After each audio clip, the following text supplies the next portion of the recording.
Advance research laboratory के अंदर scientist एक इम्पॉसिबल एक्सपेरिमेंट कर रहे थे।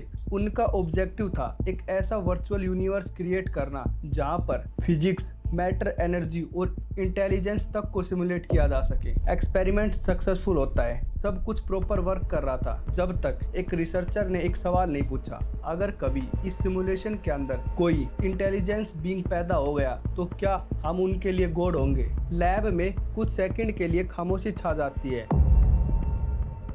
और इस सवाल ने पूरे एक्सपेरिमेंट के पर्पस को ही बदल कर रख दिया। अगर एक सिमुलेटेड यूनिवर्स के अंदर रहने वाले लोग अपने क्रिएटर को देख ही नहीं सकते तो क्या वो अपने एग्जिस्टेंस को भी कभी प्रूव कर पाएंगे, या फिर वो सब सिर्फ उनके छोड़े हुए पैटर्न को ही ऑब्जर्व कर सकेंगे? और इससे एक और डिस्टर्बिंग थॉट सामने आता है, अगर हर सिमुलेशन के पीछे एक क्रिएटर होता है तो फिर हमारे यूनिवर्स के पीछे कौन है? या ये सिर्फ एक फिलोसॉफिकल कोइंसिडेंस है, या सिमुलेशन थ्योरी हमें अनजाने में उस डायरेक्शन में लेकर जा रही है जहाँ गॉड और साइंस का कंसेप्ट पहली बार एक हो जाता है। पहले यहाँ से शुरू करते हैं कि साइंटिस्टों के दिमाग में सिमुलेटेड यूनिवर्स बनाने का आइडिया कहाँ से आया।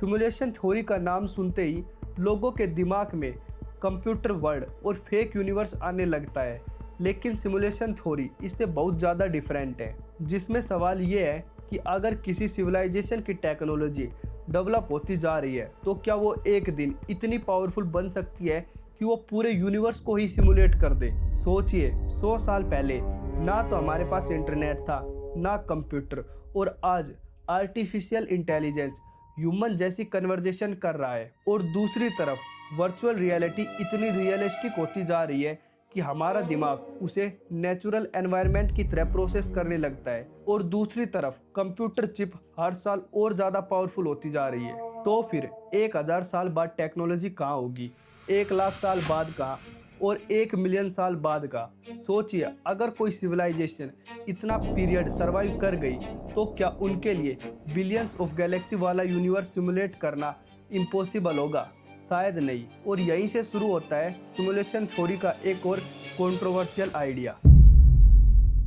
अगर फ्यूचर में ऐसी सिविलाइजेशन एग्जिस्ट करती है और वो मिलियन या बिलियन सिमुलेशन चलाती है तो मैथमेटिकली सिमुलेटेड यूनिवर्स की संख्या ओरिजिनल यूनिवर्स से कई ज़्यादा हो सकती है। और अगर कॉपीज ओरिजिनल से ज़्यादा है तो स्टैटिकली हमारा भी ओरिजिनल रियलिटी में होने की पॉसिबिलिटी कम हो जाती है। यही वजह है कि सिमुलेशन थ्योरी को कुछ फिलोसफर और साइंटिस्ट एक सीरियस फिलोसॉफिकल पॉसिबिलिटी मानते हैं। यही कारण था सिमुलेशन को क्रिएट करने का। लेकिन अब स्टोरी में एक बहुत बड़ा लूप होल आ जाता है, जिसमें हर सिमुलेशन की एक कॉमन प्रॉब्लम होती है।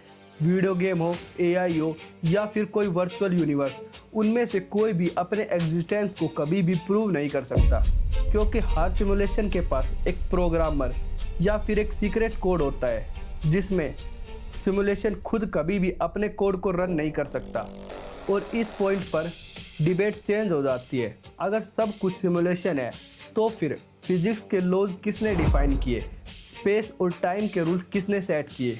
इस मोमेंट पर बहुत से लोग कंक्लूजन की तरफ पहुंचने की जल्दी करते हैं, लेकिन हमें सबसे पहले ये देखना होगा कि क्या हमारा यूनिवर्स भी किसी ऐसे पैटर्न की ओर पॉइंट करता है जिसमें साइंटिस्टों को कुछ ऐसा मिला जिसने इस मिस्ट्री को और भी ज़्यादा मिस्टीरियस बना दिया।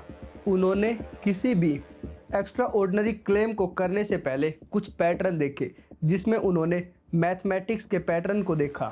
आखिर क्यों पूरा यूनिवर्स मैथमेटिक्स के रूल्स को इतने परफेक्टली फॉलो करता है, चाहे यूनिवर्स हो या गैलेक्सी, या फिर प्लैनेट्स के ऑर्बिट और एटम्स के अंदर बिहेवियर तक। सवाल ये आया कि मैथमेटिक्स को इन्वेंट किसने किया? अगर इंसानों ने, तो फिर बिलियंस ऑफ लाइट ईयर दूर मौजूद प्लैनेट्स के ऑर्बिट को अब इतनी परफेक्टली कैसे मैच कर पाते हैं, जिससे लगता है कि यूनिवर्स पहले से ही मैथमेटिक्स में लिखा गया है और हम सिर्फ उनके रूल को ही फॉलो कर रहे हैं। अब दूसरा pattern, the fine tuning problem. Scientist जानते हैं कि नेचर में बहुत से फंडामेंटल कॉन्स्टेंट है, जैसे gravitational constant, strong electromagnetic force, strong nuclear force और वीक न्यूक्लियर फोर्स। और इनमें से अगर कोई भी वैल्यू एक छोटे पैमाने पर भी अगर डिफरेंट होती है तो स्टार्स कभी फॉर्म ही नहीं होते, कार्बन कभी एग्जिस्ट नहीं करता और लाइफ की कभी शुरुआत ही नहीं होती।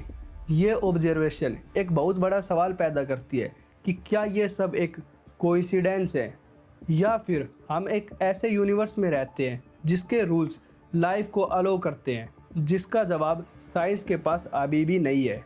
कुछ साइंटिस्ट मल्टीवर्स का आइडिया प्रपोज करते हैं और दूसरी तरफ कुछ फिलोसफर कहते हैं कि हो सकता है ये ऑर्डर किसी डीपर एक्सप्लेनेशन की तरफ इशारा करता हो। अब तीसरा पैटर्न, कई रिसर्चर्स इंफॉर्मेशन को रियलिटी का एक फंडामेंटल एस्पेक्ट मानते हैं, यानी मैटर और एनर्जी के साथ साथ इंफॉर्मेशन भी यूनिवर्स को डिस्क्राइब करने में एक सेंट्रल रोल अदा करती है। ये एग्जैक्टली तो कंप्यूटर सिमुलेशन को प्रूव नहीं करता, क्योंकि कंप्यूटर भी इंफॉर्मेशन पर ही वर्क करता है। यहीं पर एक ट्विस्ट आता है। साइंटिस्ट कहते हैं अगर सिमुलेशन को इफेक्टिवली चलाना हो तो अननेसेसरी डिटेल्स को हर वक्त प्रोसेस नहीं किया जाता, सिर्फ वही इंफॉर्मेशन रेंडर होती रहती है जिसकी ज़रूरत है। कुछ लोग क्वांटम फिजिक्स के इस अजीब बिहेवियर को लेकर इस एनालॉजी की तरफ इशारा करते हैं, लेकिन यहाँ एक बात बहुत इंपॉर्टेंट है, ये सिर्फ एक इंटरप्रिटेशन है, क्योंकि क्वांटम मैकेनिक्स का एक्सेप्टेड साइंटिफिक एक्सप्लेनेशन ये नहीं कहता कि हम सिमुलेशन में हैं। इसलिए हमें स्पेकुलेशन और एस्टेब्लिश साइंस के बीच का डिफरेंस हमेशा याद रखना चाहिए।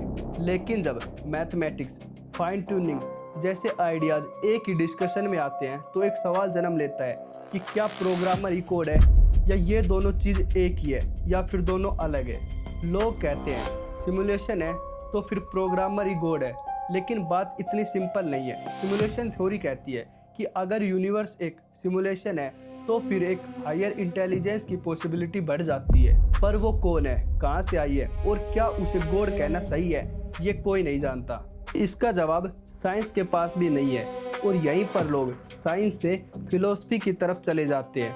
साइंस पूछती है क्यों, फिलॉसफी पूछती है कैसे और स्पिरिचुअलिटी पूछती है हम यहाँ क्यों हैं।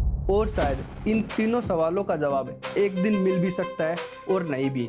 तो फिर उस इंटेलिजेंस को समझने का तरीका क्या है? इसलिए सबसे बड़ी डिस्कवरी ये नहीं होगी कि हम सिमुलेशन में हैं, बल्कि ये होगी कि हमने सवाल पूछना स्टार्ट किया। अगर आज आपने एक चीज़ सीखी तो वो ये है ब्लाइंड बिलीव और ब्लाइंड रिजेक्शन दोनों ही गलत है। इसलिए ऑब्जर्व करो, सीखो और समझो, क्योंकि शायद रियलिटी उतनी आसान नहीं है जितनी हमें लगती है।